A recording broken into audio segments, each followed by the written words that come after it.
Hello everyone, let me introduce myself to all of you. I'm Irvanny Aulia Fadhilah. My student number is B1024191006. I'm the student of Universitas Tanjung Pura, Faculty of Economic and Business. In this semester, I take Human Resource Management and my lecturer is Mr. Adi Mursalin.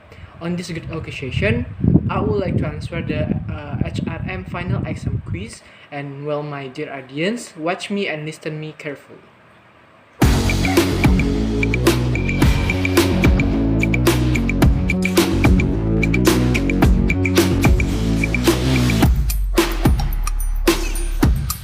Yes, I always attend because it's our obligation as a student is to always attend every class. I also interest with HRM subject, and it's different from another class. In this class, we should be more interactive each other between the student also the lecturer, and that's why I like from this class.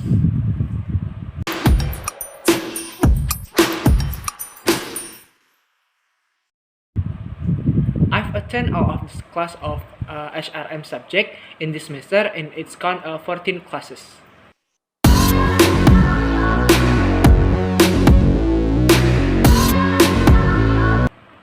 Like I've stated before, I always attend the class, so I never miss the class.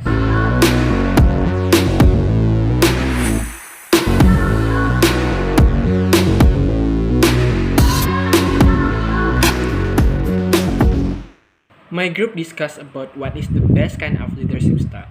It is important in a company because every manager or team leader should be aware about leadership style. There is no best kind of leadership style, but there's a suitable leadership style because each leader or each manager will facing different follower or the teammates. This make the style of leadership should be flexible, depend on the condition and also the people. There is 9 students who active on my group presentation. We give 6 questions. First is which do you prefer from the type of leadership style? Second, what is the most important value of a leader that must be demonstrated? Third is what is the difference between a team leader also team manager? Fourth, in your opinion, what makes a person or a leader can be recognized by others? Fifth, why leadership shouldn't be fixed on method or style and must be adapted to the current condition? Last, what kind of leadership style that commonly can be implemented? And there's a question for our group that my friends already asked. First, in your opinion, why leadership is important? Second, what challenge that leadership face?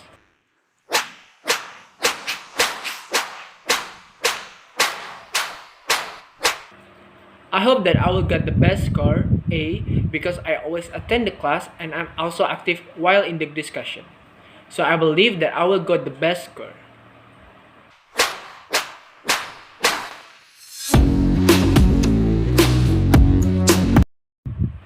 I've got new insight from joining the HRM Zoom class. It really impressed me because at first I thought I'm capable enough with HRM because I've already practiced on my organization, but there's a lot of things that I can learn from this class.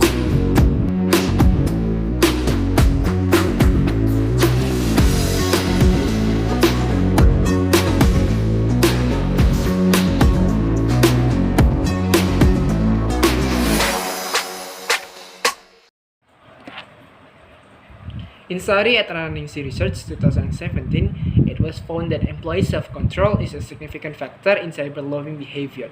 The lower the self-control, the higher the cyber-loving intention. Example, negative impact of cyber-loving is causing slower network performance or computer viruses.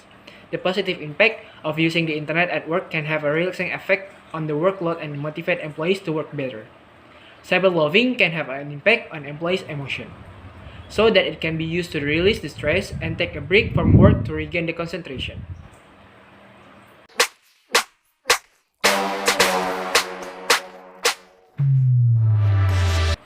There will be gender difference in this impact. Studies found that individuals with low confidence and high anxiety in internet usage will engage in less internet use and perceive the internet to be less useful than individuals with high confidence and low anxiety. Women are less confident with the internet. It is plausible that they perceive cyber-loving to interfere with their work demands. Men are more likely to cyber-love at work compared to women. On the other hand, men are likely to find cyberbullying facilitative in aiding them to meet their work demands. Research suggests that men are more efficacious in the internet usage and are able to apply knowledge gleaned from the internet use to their daily life.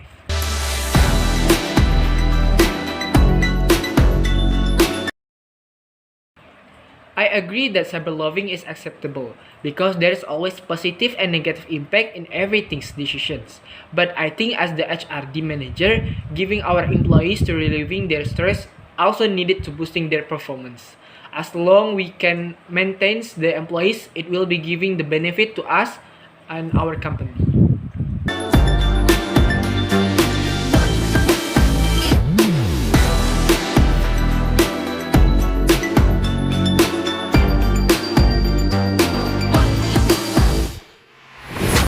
Sexual harassment is unwelcome conduct of sexual nature which make a person feel often humiliated and or intimidated. For the examples, Maya is an executive assistant. Her boss, Dave, always commenting about Maya's clothes that too formal. Also, Dave frequently asks about personal things when they are at office. The conversations sometimes turn into a personal when Dave asks Maya about her dating history and sexual preference. It is already a sexual harassment because it will bother Maya's privacy by asking sexual questions, such as inquiries about someone's sexual history or their sexual orientation, and also making sexual comments about appearance, clothing, or body parts.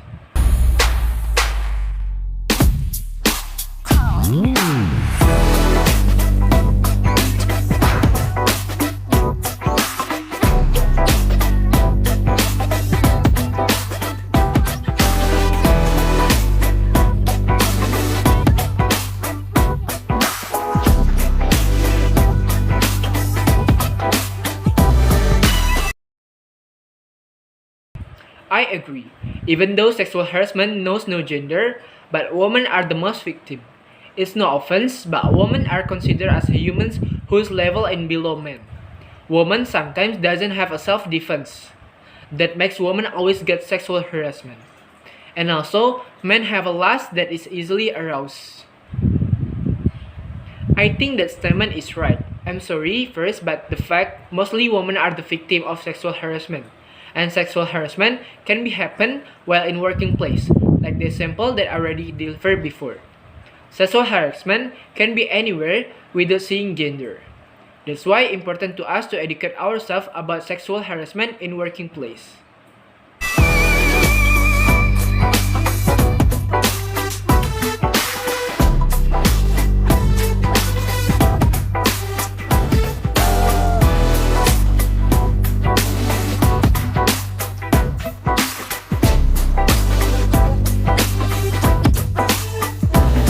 I never having that kind of experience or seeing my friends doing sexual harassment because we respect each other in terms of friendship. It's our responsibility to respond to complaints of sexual harassment and protect victims from further harassment. If an employer doesn't promptly investigate the claim, the victim may request mediation with the local district office and pursue legal action through the Industrial Relations Court.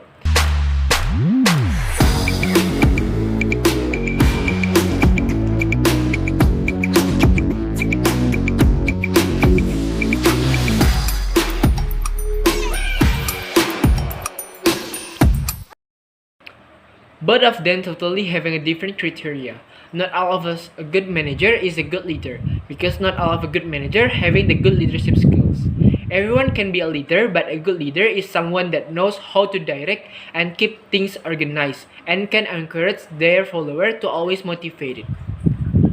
And a good manager maybe can pass the criteria of management skill, but it's not same with the leadership skill.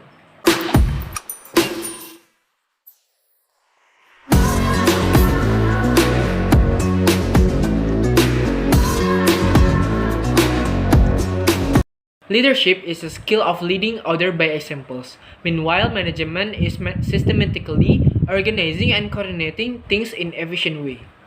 The main difference between leaders and also manager is that leaders have a people to follow them, while managers have a people who work for them. While management includes focus on planning, organizing, staffing, and directing and controlling, leadership is mainly a part of directing function of management. Leaders focus on listening, building relationship, teamwork, inspiring, motivating, and persuading the followers.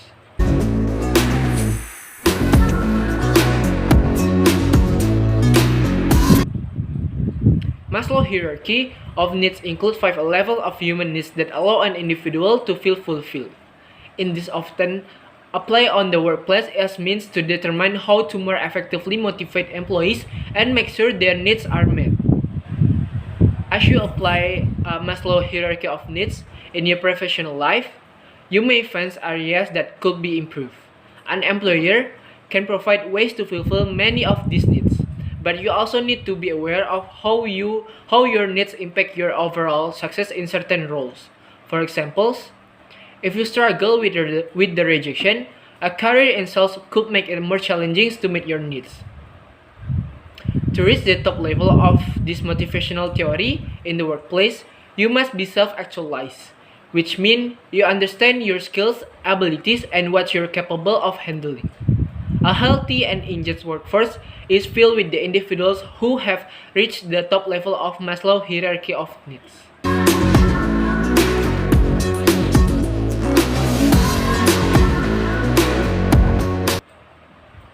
I will deliver about the strengths first. It's simple to understand. It is very simple to understand, and even laymen can understand and relate this theory, because we all go through one or other state of needs pyramid during our lifetimes. Second, it takes into account human nature. It gives consideration to basic human nature that is demanding more as lower level needs are satisfied. Third, relevant in all fields. It is relevant in almost all fields of life because whether you are home at or office, you start with basic needs only. Example, at home your first priority is doing necessary arrangements so that you get the food daily.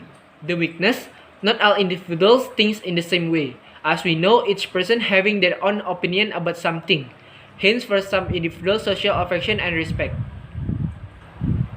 Second is culture difference. Another limitation of this theory is that they are born to be culture difference when this theory is applied to the different nations, as each nation or country has a different culture. It is very difficult to measure the satisfaction which one gets after satisfying each level of needs, as it's subjective in nature because it deals with human mind, which cannot be predicted by any machine or method. Hence, some people will get satisfied even after fulfilling physiological needs and safety needs, while some people will not be satisfied by fulfilling all level of needs. So I have answered the question on part B, and I will continue with the part C. Next, I will review the 3 videos that Mr. Adi gave to the students. The first video, the title of the first video is Cyberloving in the Workplace, the Dark Side. Some of the content and theory are what is cyberloving, how it negatively affects the workplace, why it happens, and how to prevent it. The video mostly discuss about cyberloving. I've learned about cyberloving, the problems caused by cyberloving, and the ways to manage cyberloving. The next video, entitled Storytime Sexually Harassed at Work by Sesi Tamika. Content of this video talk about sexual harassment that Sesi experienced before with sexual harassment. The video giving us clarity about sexual harassment can happen in any time, either you are a woman or just a teenager. Even though it's just a conversation, but it will impact to the victim, making them feeling unsafe. This video make me learn that sexual harassment is real. It also can be affect a woman or man. This video make me aware that important to learn about type of sexual harassment and be more careful. The third video, entitled Sexual Harassment in the Workplace. This content of video educate us about sexual harassment, giving an example kind of sexual harassment that can be happen at workplace. And this video gives us information that sexual harassment against the law and company's policies. I've learned from the suggestion from the speaker, said that everyone to be treated fairly and having respect as same as we want to ourselves. So that's why we should be respect each other.